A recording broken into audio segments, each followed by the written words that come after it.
이제 한 45분 정도 남았네요. 마지막 45분. 자, 132페이지 와보시고. 일정 성분비 법칙. 법칙이 세 가지가 나와요. 질량 보존 법칙, 일정 성분비 법칙, 마지막 기체 반응 법칙. 이렇게 세 가지가 나옵니다. 자, 일정 성분비 법칙 한번 볼게요. 화합물을 구성하는 성분 원소 사이에는 일정한 질량비가 성립한다. 질량비. 자, 질량에 대해서 알아야 되는데 질량 몇 가지 자주 나오는 거 알려줄게. 수소의 질량이 1, 탄소의 질량이 12, 질소의 질량이 14, 산소의 질량이 16. 얘네들은 자주 나오는 애들이기 때문에 외워두는 게 좋아요. 알겠죠? 그래서 질량비가 성립한다는 거는 화합물에서 혼합물이랑 화합물의 차이는 알죠? 혼합물이랑 화합물. 혼합물에서는 일정 성분비 법칙이 성립이 안 돼요. 화합물에서만 성립을 하는 거고 혼합물에서는 성립이 안 돼요. 설탕물을 만들 때 설탕을 조금 넣어도 설탕물이고 설탕을 많이 넣어도 설탕물이잖아. 그치? 여기서는 일정한 질량비가 성립하지 않고요. 화합물에서만 성립을 하는데 H2O로 예시를 들어볼게요. 얘는 H 대 O 대 H2O가 항상 질량비가 일정해. H2O가 만들려면 H가 2개, H 질량 1이니까 얘는 2, 산소의 질량 16 해서 만들어지면은 얘는 2에다가 16이니까 10, 아니 20 맞아? 아니네 18이네 18 이렇게 만들어지죠. 그럼 약분해주면은 1대 8대 9라는 질량비가 항상 성립해요. 수소 아니 물이 분자가 2개가 있어도 그러면은 수소의 질량이 4대 32잖아. 1대 8이지. 항상 질량비가 일정해. 이게 일정 성분비 법칙이야. 화합물을 만들 때는 항상 일정한 질량비가 성립을 한다라는 뜻입니다. 이산탄소 만들 때는 CO2 탄소의 질량은 12, 산소의 질량은 16, 12대 32 이렇게 해서 그럼 얘 질량비는 3대 8 이렇게 만들어지게. 이산탄소 만들 때는 항상 3대 8의 질량비가 성립한다. 이 뜻이에요. 별거 아니죠. 그래서 여기 보면은 일정한 질량비 성립하는 거 되게 여러 가지 예시 나와져 있고요. 볼트와 너트를 이용하여 화합물 만들 때 이거 문제 자주 나와요. 볼트와 너트를 만들 때도 질량비가 일정한데 우리가 화합물 만들 때 질량비 일정한 거를 볼트와 너트로 그냥 나타내 준 겁니다. 볼트 한 개당 너트가 2개씩 결합한다 라고 해볼게요. 볼트 한 개당 너트가 2개씩 결합한다. BN2 이렇게 되어 있을 때 볼트의 질량이 5g이고 너트의 질량이 2g이지. 볼트의 질량이 5g이고 너트의 질량이 2g이네. 그럼 얘는 5대 4. 항상 5대 4의 질량비가 성립한다라는 뜻이죠. 얘도 별거 아니죠.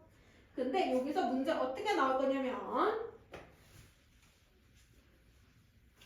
수소와 산소가 결합해서 물이 되는 반응에서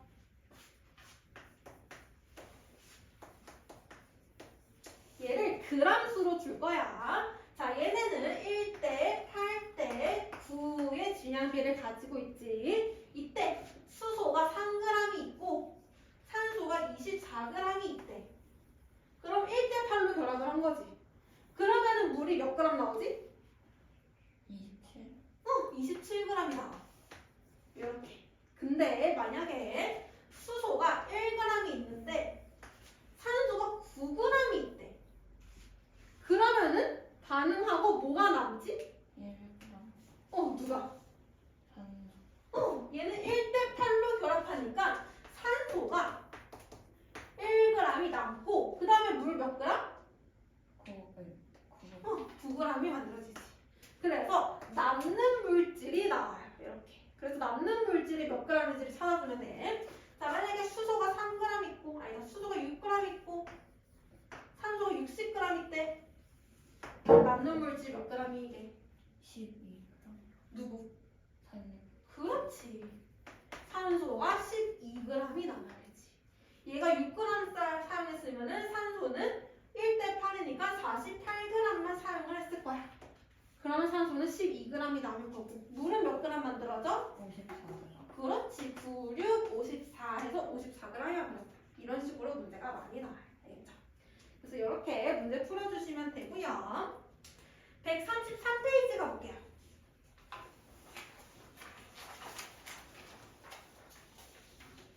133페이지에 앙금 생성 반응에서 질량비 한 번만 볼게요. 아이오딘이나 칼륨 수용액과 질산납 수용액을 섞으면 노란색 앙금이 아이오딘화 납이 생성된다. 이때 아이오딘화 이온과 납 이온은 2대1의 계수비로 결합을 한다. 근데 시험관 A에서 F에 아이오딘화 칼륨 수용액을 6ml씩 넣었대. 모든 시험관에 아이오딘화 칼륨을 6ml씩 넣었대.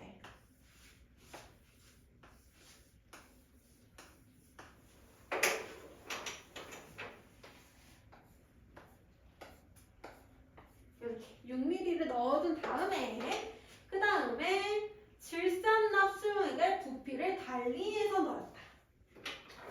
얘가 A, B, C, D, E, F일 때 여기는 질산납을 안 넣었고 얘는 2ml 넣었고 얘는 4ml 냈고 얘는 6ml, 얘는 8ml, 얘는 10ml를 넣은 거야. 질산납 수용액을 달리해서. 그러면은 납 이온이랑 아이오딘화 이온이 섞여서 앙금이 만들어지겠지, 그지? 여기서 앙금이 만들어질 건데 얘는 앙금 안 만들어지지. 누가 없어서? 나. 얘는 납이온이 없어. 그래서 얘는 앙금이 안 만들어져.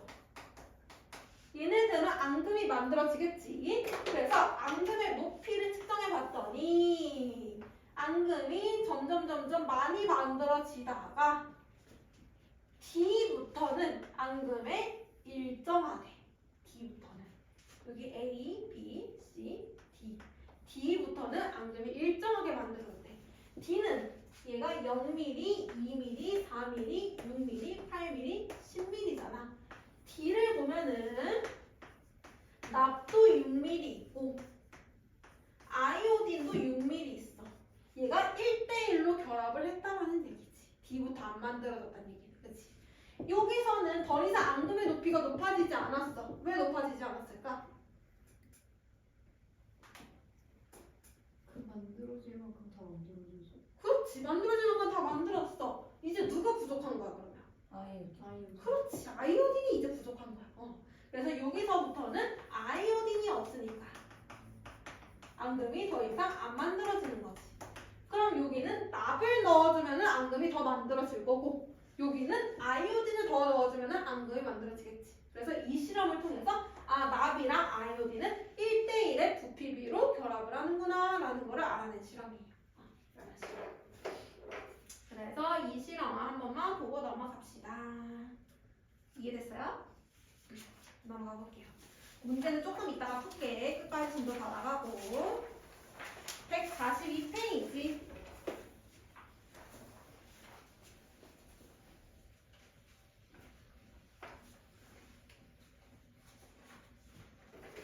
마지막 기체 반응 법칙. 기체 반응 법칙이란 같은 온도와 압력에서 기체가 반응하여 새로운 기체를 생성할 때 각 기체의 부피 사이에는 간단한 정수비가 성립한다라는 건데 아까 일정 성분비 법칙은 질량비가 일정하다라는 얘기였고 기체 반응 법칙은 부피비가 일정하다라는 얘기예요. 부피. 근데 여기서 중요한 말이 있어. 같은 온도와 압력 밑줄 긋고 별표.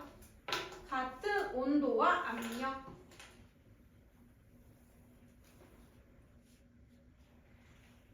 왜 중요하냐면 액체와 고체 같은 경우에는 온도와 압력이 변한다고 부피가 잘 안 변해. 막 여름이랑 겨울에 책상의 부피가 변하지 않잖아. 그치?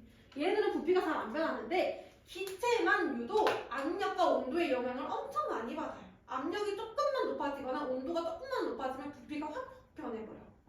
그래서 여기서는 부피비가 일정하를 나타내기 위해서는 압력과 온도가 항상 일정해야 되는 거야. 얘가 변해버리면 부피비가 변할 수밖에 없거든. 알겠죠? 그래서 같은 온도와 압력이라는 조건 하에 부피 사이에는 간단한 정수비가 성립한다라는 건데 왜 그러냐면 아홉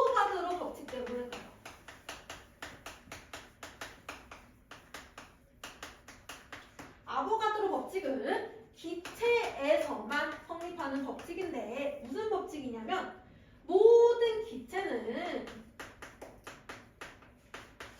똑같은 부피 안에 똑같은 분자수가 들어있다는 법칙이에요. 만약에 요만한 부피가 있어. 여기에 수소 기체가 하나 들어있어. 이런 부피가 있어. 그러면은 이 안에 산소를 넣어도 산소는 하나만 들어가고 뭐 수증기를 넣어도 수증기는 하나만 들어가고 이산탄소 넣어도 이산탄소는 하나만 들어가요. 모든 기체는 같은 부피 속에 같은 분자수가 들어가 있어요. 그러면 우리는 분자수의 비를 알면 부피 비를 알 수 있겠다. 그치? 근데 분자수의 비를 우리 아까 배웠어. 화학 반응식 할 때. 여기서는 기체에서만 성립을 하는 거야. 반응물이랑 생성물이 모두 다 기체일 때만 성립하는 거야. 알겠죠? 자, 기체에서 H2 플러스 O2 플러스 H2O가 됐다. 이렇게 화학식 쓸 수 있죠? 화학식을 쓸 때 앞에 이 개수 얘는 1 생략 이렇게 되어 있을 때 이 개수는 결국에 이꼴 분자수야. 즉 개수비가 2대 1대 2야. 그럼 분자수가 2대 1대 2로 결합을 한다는 뜻이지. 그치? 근데 분자수 비랑 부피 비가 똑같아. 아보가드로 법칙 때문에. 같은 부피 안에 같은 분자수가 들어가 있잖아. 그치? 그래서 얘는 부피 비랑도 똑같아. 그래서 얘 부피 비가 2대 1대 2야. 이게 기체 반응 법칙이야. 진짜 별거 아니지. 그냥 분자수 비랑 부피 비가 똑같다. 이게 기체 반응 법칙입니다. 별거 아니고요. 그래서 여러 가지 기체 반응 법칙 나와져 있습니다. 수증기 생성 반응 방금 봤고 암모니아 생성 반응 H2N2 반응에서 NH3 되는 거. 앞에 개수가 3대 1대 2니까 부피 비도 3대 1대 2. 염화수소 생성 반응 H2Cl2 반응에서 HCl이 되는 거. 얘도 분자수 비가 1대 1대 2니까 부피 비도 1대 1대 2다. 그냥 이런 거예요. 별거 아니죠? 그 다음에 마지막 143페이지 가볼게요.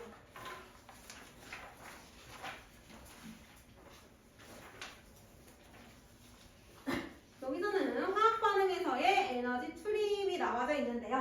화학 반응이 일어날 때 반응물이 있고 생성물이 있죠. 근데 이때 반응물의 에너지와 생성물의 에너지가 항상 똑같지는 않아요. 똑같을 수도 있는데 보통은 똑같지가 않아요. 그래서 에너지가 다르기 때문에 에너지가 나갈 수도 있고 방출될 수도 있고 흡수가 될 수도 있어요. 만약에 반응물의 에너지가 생성물의 에너지보다 많다. 얘가 에너지가 100이고 얘가 에너지가 50이야. 그러면 반응이 일어났네? 그러면 50은 날아가 버리겠지. 그치? 에너지가 작으니까. 그래서 이렇게 날아가 버리는 거를 발열 반응이라고 해요. 열 에너지가 밖으로 방출돼 버리는 게 발열 반응. 근데 반응물의 에너지가 50이고 생성물의 에너지가 100이야. 그럼 얘는 50밖에 없는데 100이 돼줘야 돼. 그럼 밖에서 50을 흡수해줘야겠지. 이게 흡열 반응.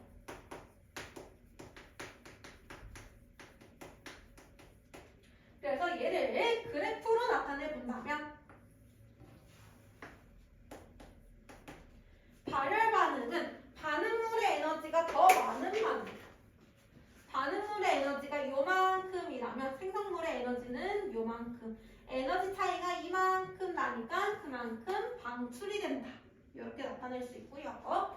흡열 반응은 얘는 생성물의 에너지가 더 많은 거. 반응물의 에너지가 요만큼, 생성물의 에너지가 요만큼 있으면 에너지 차이만큼 에너지를 흡수해야 반응이 일어날 수 있다. 이런 뜻입니다. 그 다음에 얘네가 주변 온도를 한번 보면은 얘는 에너지를 방출했지. 열 에너지를 밖으로 내보냈어. 그럼 그 주변의 온도 어떻게 돼? 따뜻해. 따뜻해지지. 열 에너지가 나왔으니까 얘는 주변 온도가 올라갈 거고요. 얘는 반대로 에너지를 흡수했어. 가지고 온 거야. 그럼 그 주변 에너지를 빼앗겨 버렸네. 주변 온도가 낮아집니다. 그래서 발열 반응은 온도가 높아지고 흡열 반응은 온도가 낮아지는 반응이에요. 알겠죠? 그래서 거기 보면은 예시가 나와져 있어요. 예시. 발열 반응의 예시로는 연소, 태우는 거. 태우면 따뜻해지지. 발열 반응이에요. 금속이 녹쓰는 반응. 금속이 녹쓰는 반응은 우리 그 흔들어서 쓰는 손난로 있잖아. 그치? 그 안에 금속이 들어있거든? 근데 그 금속이 산이랑 만나면 녹슬어요. 산소랑 만나면서. 그래서 따뜻해지는 거야. 그것도 발열 반응이고요. 금속과 산의 반응. 금속이랑 산, 뭐 묽은 염산 이런 거 만났을 때도 발열 반응. 산과 염기가 만났을 때도 발열 반응. 지금은 안 외워도 돼. 예시 알겠죠? 그냥 한 번씩 보세요. 그 다음에 흡열 반응. 열분해. 열을 이용해서 분해하는 반응이에요. 열분해. 그다음에 광합성. 광합성은 빛 에너지를 흡수하지. 에너지를 흡수했네. 주변 온도 낮아지고요. 물의 전기 분해는 물이 있을 때 전류를 걸어주면 수소와 산소로 나눠지는 반응을 물의 전기 분해라고 해줍니다. 이것도 흡열 반응. 밑에 보면은 탄산수소 나트륨의 열분해라고 나와있죠. 빵 반죽에 탄산수소 나트륨을 넣어요. 탄산수소 나트륨 우리가 알고 있는 거 뭐 이스트 같은 거 있잖아. 그런 거 빵 반죽할 때 넣죠. 그럼 얘는 열을 흡수해버립니다. 열을 흡수하면서 분해가 되고 이산탄소가 발생합니다.